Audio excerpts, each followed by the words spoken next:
మొత్తం left parties అందరం కలిసి ఒక చాలా కీలకమైనటువంటి సమావేశాన్ని ఏర్పాటు చేశాం. నాతో పాటు సిపిఎం పార్టీ నాయకులు అబ్బాస్ గారు, న్యూ డెమోక్రసీ పార్టీ నాయకులు మన గోవర్ధన్ గారు, అలాగే ఎంసీపై భరత్ సుధాకర్ గారు, అలాగే ఎస్వి భరత్ గారు, ఇంకా అలాగే సిపిఐ పార్టీ నాయకులు శ్రీనివాస్ ఈటి నరసింహ, జాతీయ నాయకురాలు పశ్య పద్మ గారు, అలాగే వరంగల్ జిల్లా సెక్రటరీ బాషుమియా, హనుమకొండ జిల్లా పార్టీ సెక్రటరీ భిక్షపతి గారు, ఇంకా తోట భిక్షపతి అక్కడ ఉద్యమ నాయకుడు, లక్ష్మణ్ ఉద్యమ నాయకులు, మేమందరం కూడా పాల్గొంటూ ఉన్నాం.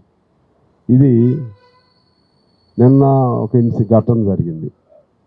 కొండ్ల సింగారం అనే గ్రామంలో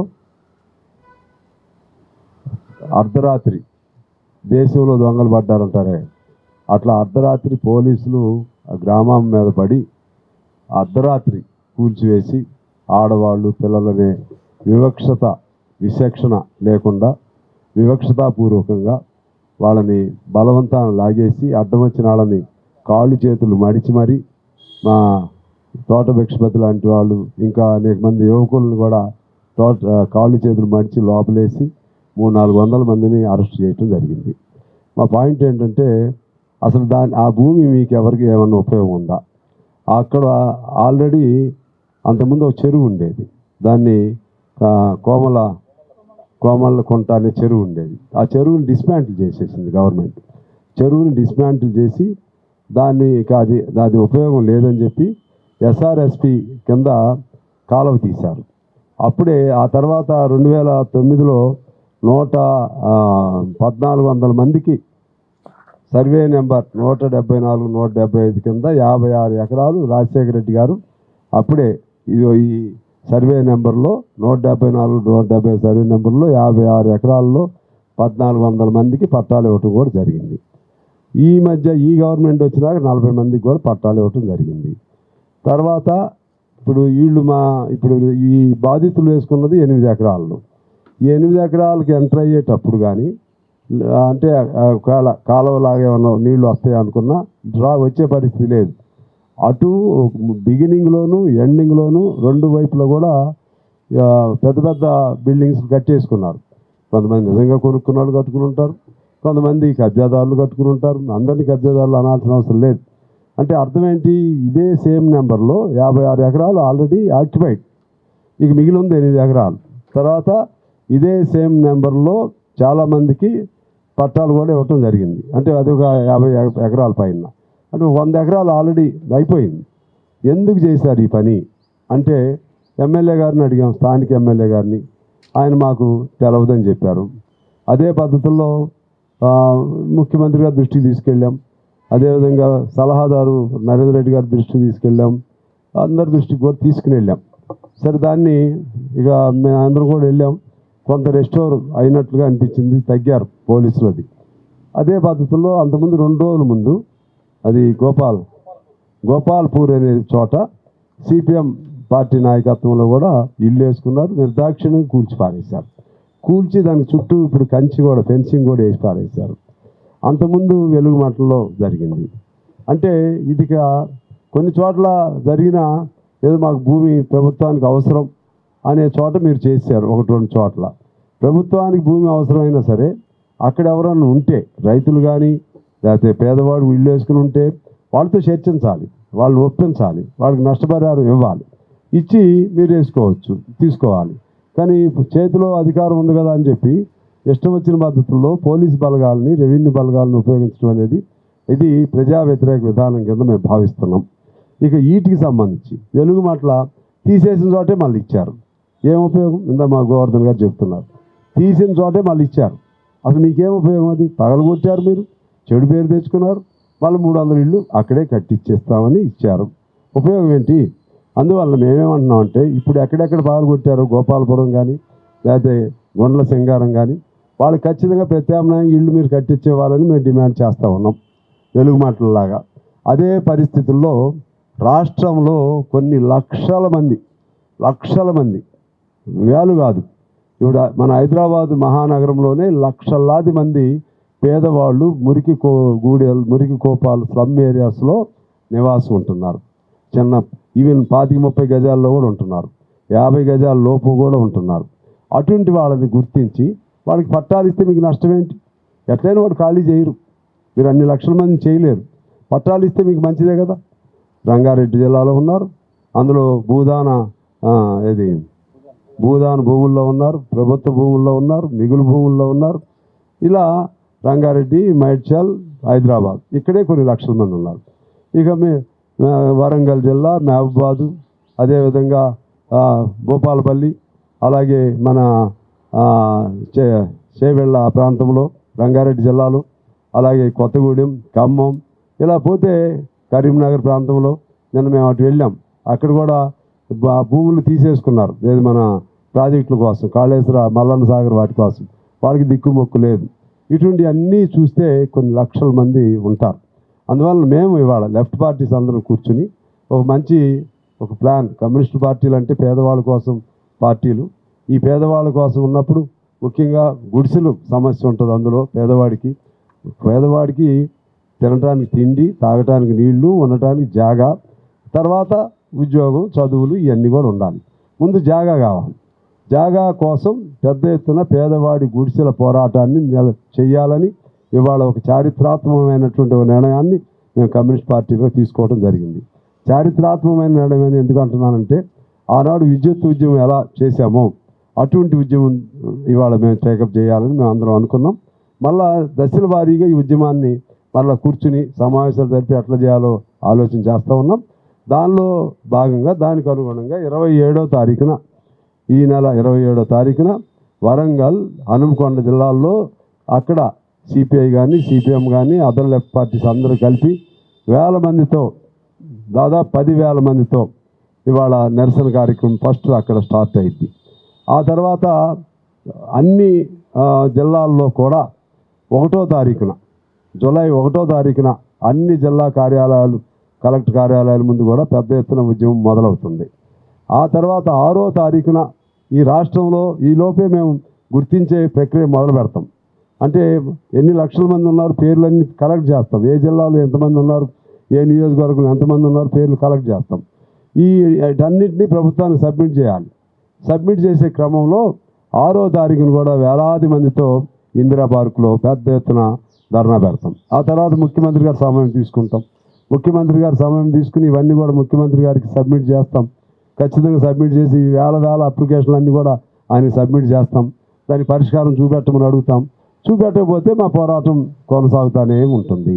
ఇది దీర్ఘకాలిక పోరాటం, కానీ కొన్ని లక్షల పేద కుటుంబాలకు ఉపయోగం జరిగే పోరాటం. కమ్యూనిస్ట్ పార్టీలకు నిజంగా ఒక సంతృప్తికరమైనటువంటి పోరాటంగా మేము భావిస్తున్నాం.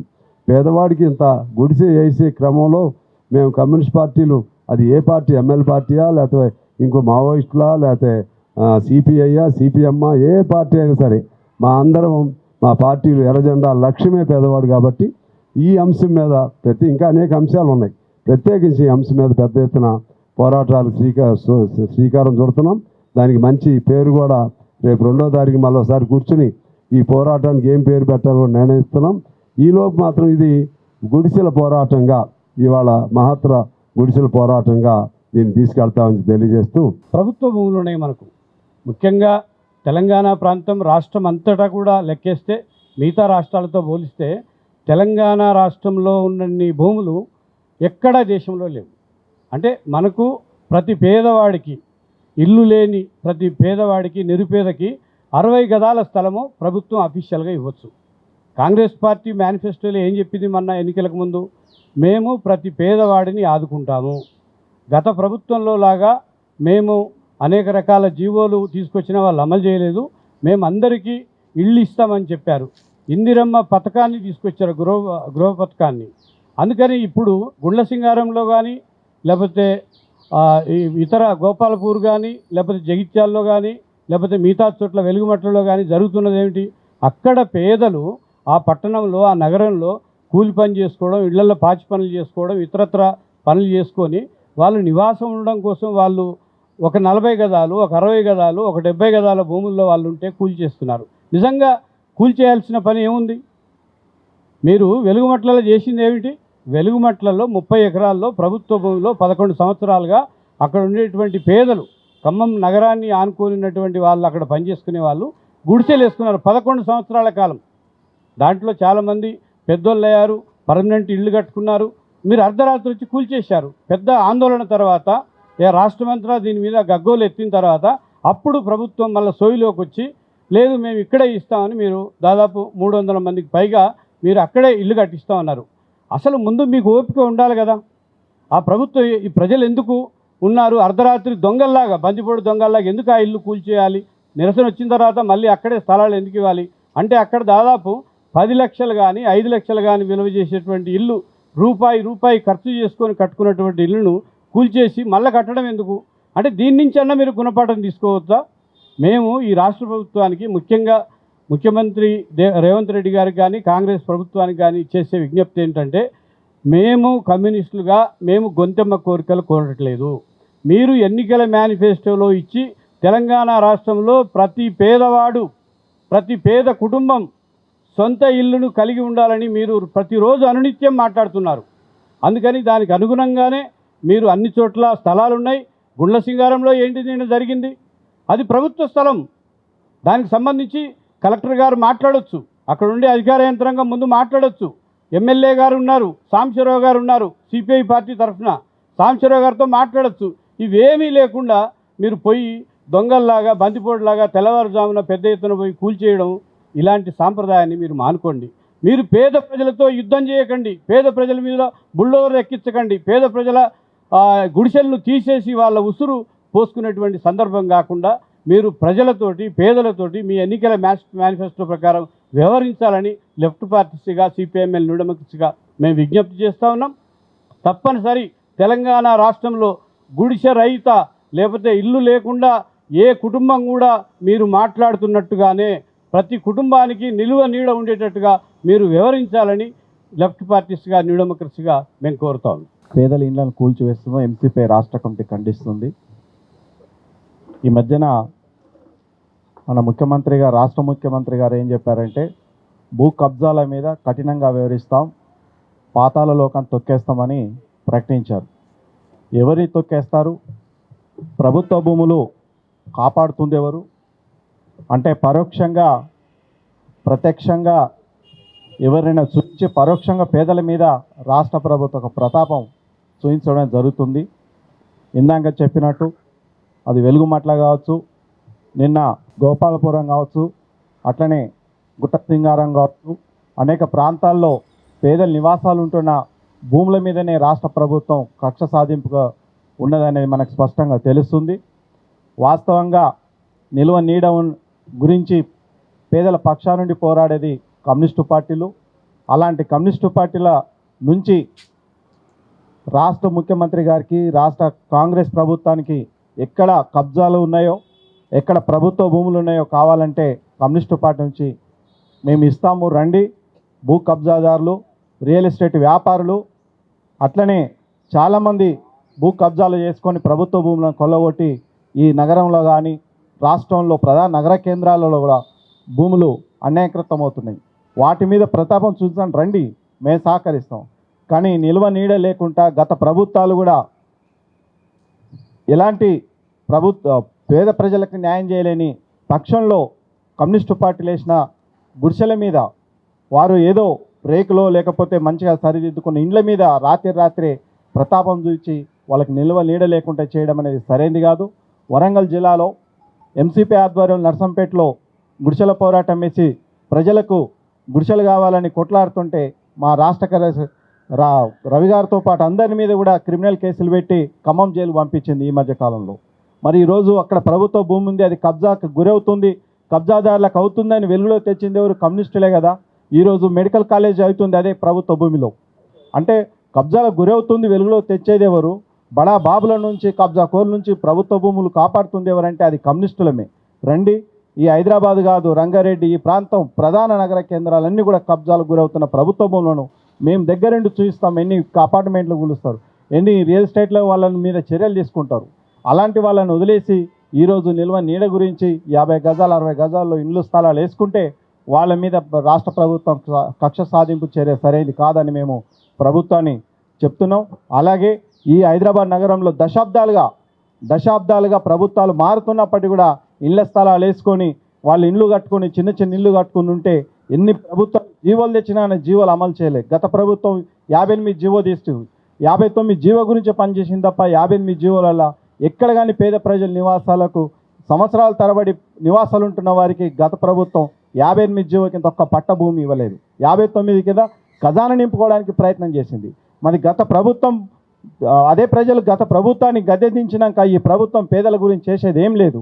కానీ రండి, మేము రేపు ఇందాక మా సాంబశివరావు గారు ప్రకటించినట్టు విడతల వారీగా కార్యక్రమాలు ఉన్నాయి. 1వ తారీఖు ఉంది, 27 నాడు వరంగల్ హన్మకొండ జిల్లా కలెక్టర్ల కార్యక్రమం ఉంది. అలాగే 1వ తారీఖు నాడు రాష్ట్ర వ్యాప్తంగా ప్రభుత్వానికి ఒక కనువిప్పుగా భూ కబ్జాలు ఎవరు చేస్తున్నారు, పేద ప్రజలు ఎక్కడుంటున్నారు, వాళ్ళ కనీస బాధ్యత ఏంది, ప్రభుత్వం అనుసరించిన విధానమేనని జిల్లాలలో చేస్తున్నాం. అలాగే 6వ తారీఖు నాడు రాష్ట్ర వ్యాప్తంగా సమీకరించి హైదరాబాద్లో చేస్తున్నాం. రండి, మరి ఈ నిల్వ నీడ లేని వాళ్ళు పేద ప్రజలు ఎక్కడెక్కడ ఉన్నారో మేము మా నుంచి చేస్తాము. మీరు ఏదైనా ప్రజాపాలన అని మీరు ఒకవేళ ప్రకటించుకుంటే, మీరు ఎన్నికల హామీ ఒకటి అంటూ ఉంటే ఖచ్చితంగా ఏదైనా ఉంటే నిల్వ నీడ గురించి తలదాచుకున్న వారికి న్యాయం చేయాలని మేము రాష్ట్ర ప్రభుత్వాన్ని డిమాండ్ చేస్తున్నాం. ఎక్కడైనా కానీ కూల్చివేతలు ఉంటే మాత్రం అది వెంటనే విరమించుకోవాలి, పేద ప్రజలకు న్యాయం చేయాలని ఎంసీపీ రాష్ట్ర కమిటీగా మేము కూడా డిమాండ్ చేస్తున్నాం. కనీసం ఇల్లు లేనటువంటి పేదలందరికీ కూడా వాళ్ళకి ఇల్లు కట్టించి ఇవ్వాలి అనేది ఒక డిమాండ్, ఇస్తాము అని హామీ కూడా ఇచ్చారు. కానీ దానికి విరుద్ధంగా ఈరోజు వేసుకున్న ఇళ్లనన్నింటినీ కూల్చేయడం అనేది జరుగుతోంది. దీన్ని పూర్తిగా ఎస్యూసీఐ కమ్యూనిస్ట్ పార్టీ తరఫున ఖండిస్తున్నాము. పెద్ద స్థాయిలో వామపక్షాలు పేదలకు అండగా నిలబడుతూ ఈ ఉద్యమాన్ని కొనసాగిస్తాయి. ఇప్పటి వరకు పెద్దలు సాంబశివరావు గారు, ఇతర నాయకులు ప్రకటించినట్లు ఈ వామపక్ష ఉద్యమం దీర్ఘకాలికంగా కొనసాగుతుంది. ఈ ఉద్యమంలో ఎస్యూసీఐ కమ్యూనిస్ట్ పార్టీ తరఫున మేము పూర్తిగా భాగస్వాములం అవుతాము. మరొక విషయము మిత్రులారా, ఇప్పుడు కొంతమంది అంటే మొన్న వెలుగుమట్లలో కానీ ఇప్పుడు జరుగుతున్నటువంటి విషయంలో కానీ కూల్చిన తర్వాత వచ్చి మళ్ళీ ఇవ్వడము, పట్టాలు ఇవ్వడము, అక్కడే ఇస్తామని చెప్పడము జరుగుతుంది. ఇక్కడ కొద్దిమంది ఆఫీసర్లు, కలెక్టర్లు, లేకపోతే పోలీస్ ఆఫీసర్లు, కొద్దిమంది పెద్దల అండతోటి కొంత అత్యుత్సాహం ప్రదర్శించడం అనేది జరుగుతుంది. అసలు ప్రభుత్వం యొక్క ఆర్డర్స్ తీసుకొని చేస్తున్నారా, వాళ్ళ ఇష్టం వచ్చినట్టు చేస్తున్నారా? మరి ఇంత ఆర్డర్ లేకుండా ఇష్టం వచ్చినట్టు చేస్తుంటే పైన ప్రభుత్వం ఏం చేస్తుంది? వాళ్ళని కఠినంగా శిక్షించాలి. ఎవరైతే వాళ్ళ ఇష్టం వచ్చినట్టు వ్యవహరిస్తున్నారో, పేదల మీద దాడి చేస్తున్నారో వాళ్ళను కఠినంగా శిక్షించాలి. ఇంకొకరెవ్వరు కూడా ఇటువంటి అత్యుత్సాహాన్ని ప్రదర్శించకుండా ప్రభుత్వము కఠినమైన చర్యలు తీసుకోవాలని చెప్పేసి మేము డిమాండ్ చేస్తున్నాం.